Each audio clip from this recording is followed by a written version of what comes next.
Time has never been merciful to the Frasers. It gives, it takes, and it remembers.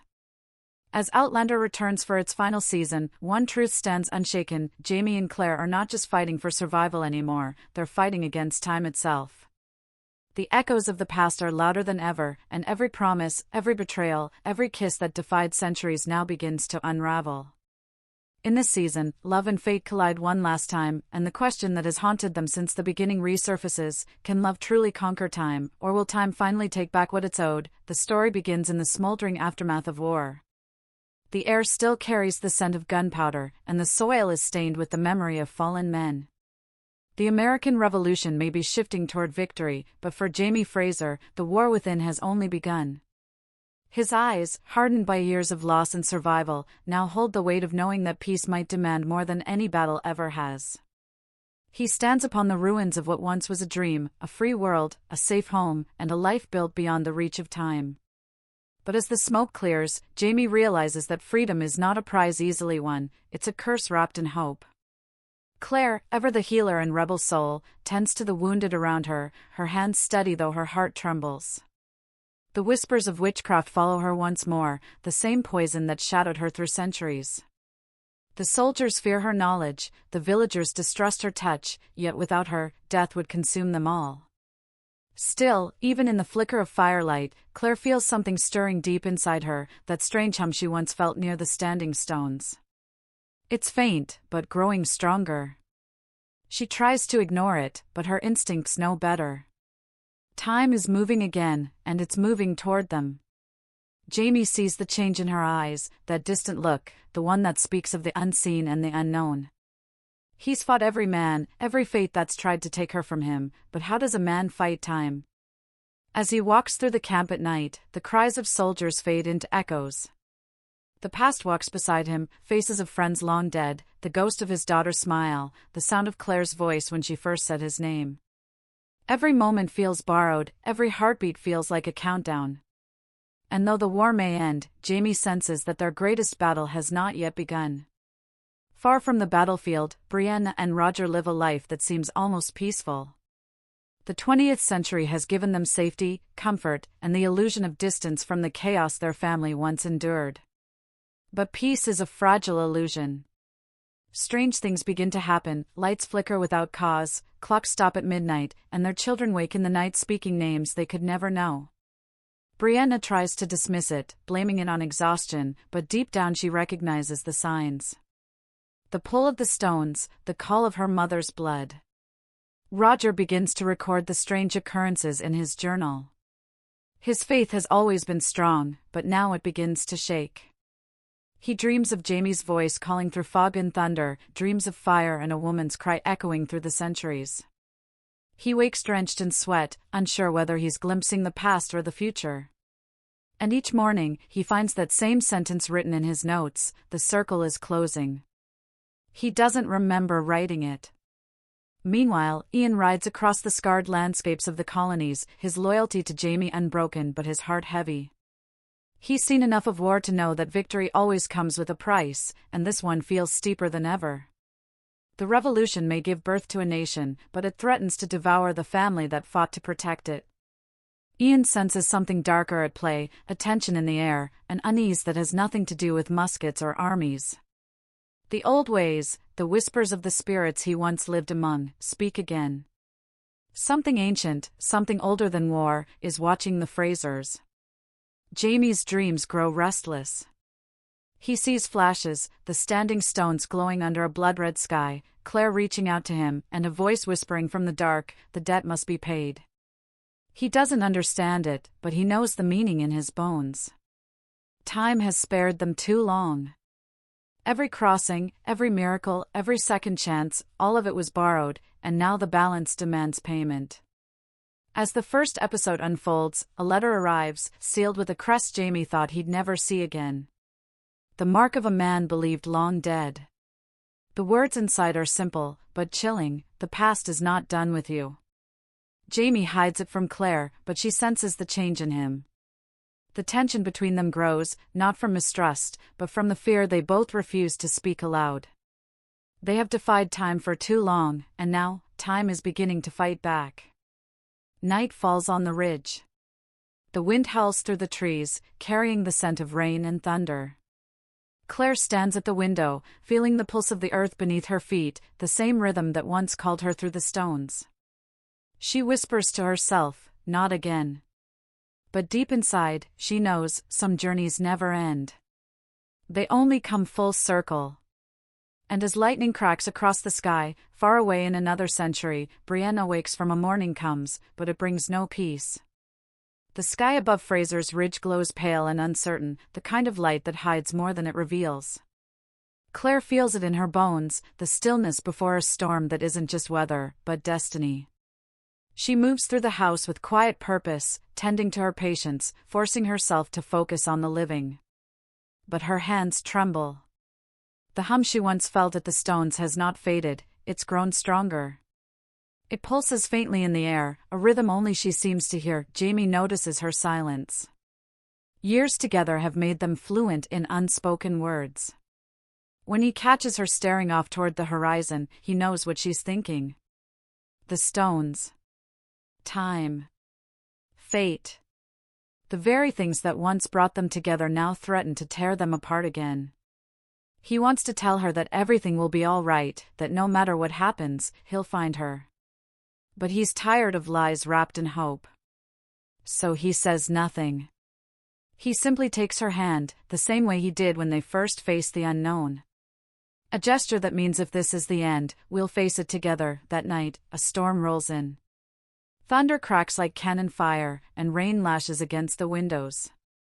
Jamie lies awake, unable to shake the memory of that letter. The past is not done with you. He finally pulls it from his coat and reads it again by candlelight. The words blur, but one name burns clear: Captain Blackwood. A man who should be dead. A soldier Jamie once spared in the heat of battle, only to learn later that mercy can turn into a curse. If the letter is true, Blackwood lives, and he's coming for revenge, but Jamie suspects something deeper, that Blackwood is not just an enemy of war, but a ghost of time. The letter's ink, though fresh, carries a signature written in a style centuries too modern. He shows it to Ian, whose sharp eyes narrow. This paper, it's not from our time. The realization chills them both. If someone, or something, is reaching across time to threaten them, it means the walls between centuries are cracking. The circle is closing faster than they thought. Roger tries to stay rational, but the line between logic and faith begins to blur. It's like time is folding in on itself, he mutters. Brianna grips his arm. If it's folding, she says softly, then maybe it's bringing us back together. But the fear in her eyes betrays her hope. She knows that time's call is never gentle. It demands a price, and that price is always love. Back in the 18th century, the world is unraveling. Reports of disappearances spread through the colonies. Soldiers vanish from their posts, supplies rot overnight, and people whisper that the land itself is cursed. The air crackles with strange energy, especially near the old stone circle hidden in the forest. Claire visits it one morning, unable to resist the pull. The stones stand silent, glistening with rain. She places her hand on one, and in that instant, the world shifts.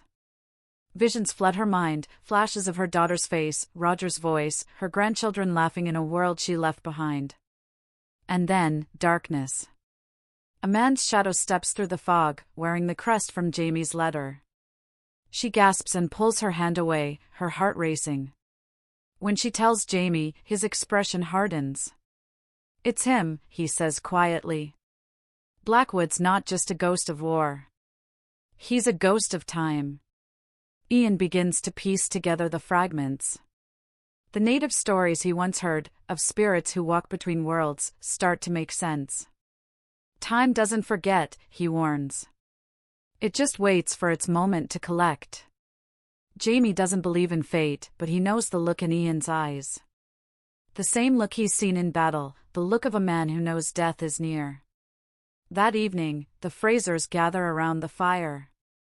Claire tries to stay calm, but the air feels heavy with something unseen. Jamie sits beside her, polishing his sword, lost in thought. "I've fought men, armies, kings," he says quietly. But this I can't fight with steel. Claire looks at him, her eyes filled with tears she refuses to shed. Then we fight it with what we've always had, she says. Faith. And love.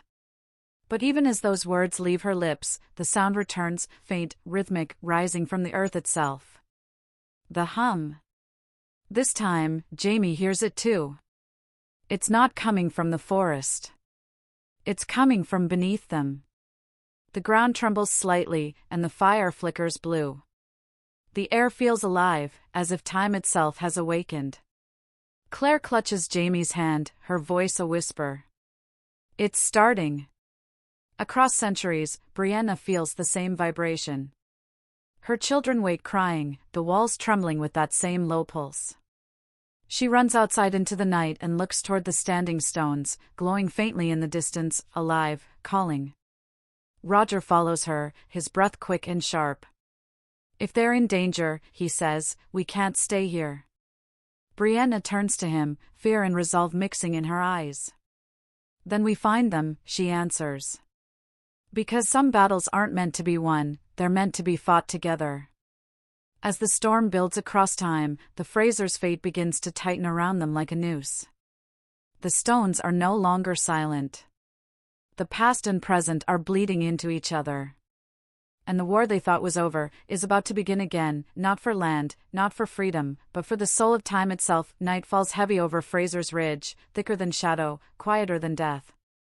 The hum has become a roar now, a deep, trembling sound that seems to come from inside the earth itself. Claire feels it vibrating through her chest, pulling at something buried deep within her soul.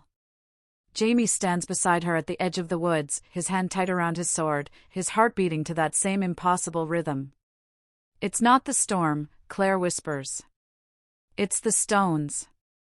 They move through the forest like ghosts, the air glowing faintly blue with each step. The standing stones rise before them, ancient and alive, humming like the breath of the universe. Claire's voice trembles. It's calling someone, or something. And then they see him, Captain Blackwood. Not as a man, but as something caught between time itself. His form flickers, his face split between centuries, eyes burning with rage and sorrow. You stole what wasn't yours, he growls. A life, a time, a fate. Jamie steps forward, unshaken. You speak as though fate belongs to anyone. But Blackwood's voice echoes with power not human. You cannot fight time, Fraser. It bends for no man. For a heartbeat, lightning splits the sky, and Claire sees what's really happening. The stones aren't just vibrating, they're opening. Time itself is unraveling, pulling everything toward a single point. The past, the present, and the future collapsing into one. The faces of those they love, Brianna, Roger, their grandchildren, flicker in and out like ghosts. The choice is clear: if they do nothing, all of it will vanish. Claire's eyes fill with tears. Jamie, it's happening again. She knows what the stones demand: a sacrifice. One traveler must stay behind, so the rest can live. The balance of time demands it. She turns toward Jamie, ready to speak, but he already knows.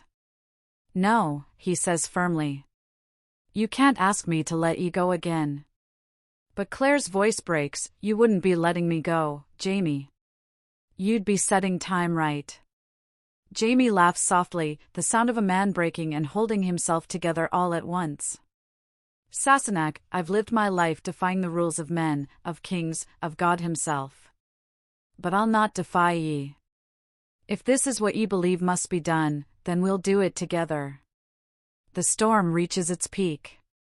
The stones glow brighter, wind swirling like a hurricane of centuries. Claire steps forward, reaching for the stone, but Jamie catches her hand. If I can't follow you through time, he whispers, then let time follow us. And before she can stop him, he places his hand on the stone beside hers. The world explodes in light. Across the centuries, Brianna screams, the energy surging through her house as the standing stones near her home blaze to life. Roger pulls her back, but she fights to stay. It's them, she cries. They're crossing again.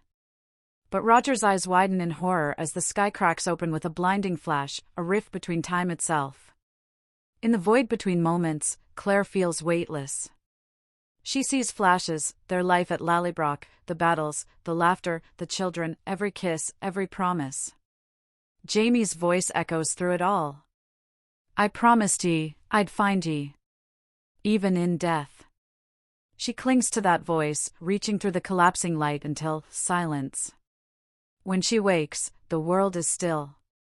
The forest is gone. The stones are quiet. The air smells different, cleaner, sharper. She's alone. Her heart races until she hears footsteps behind her, slow, steady, familiar. She turns, and there he is. Jamie. Older, wearier, but real. They've crossed again, together. But something's changed. The ridge is gone. The land is untouched, wild and unclaimed. They're not in the 18th century anymore, nor the 20th. They've landed in a time before either existed. The beginning of everything. Claire looks around in awe and terror. Jamie, we're out of time. He smiles faintly. Then maybe, at last, we're free of it. As they stand together, the wind carries faint voices, echoes of their descendants calling through the ages. Claire feels peace settle in her heart, knowing their family endures, somewhere in the threads of time they've helped to shape. Jamie wraps his arms around her, resting his forehead against hers. If time's a circle, he murmurs, then I'll love ye in every turn of it.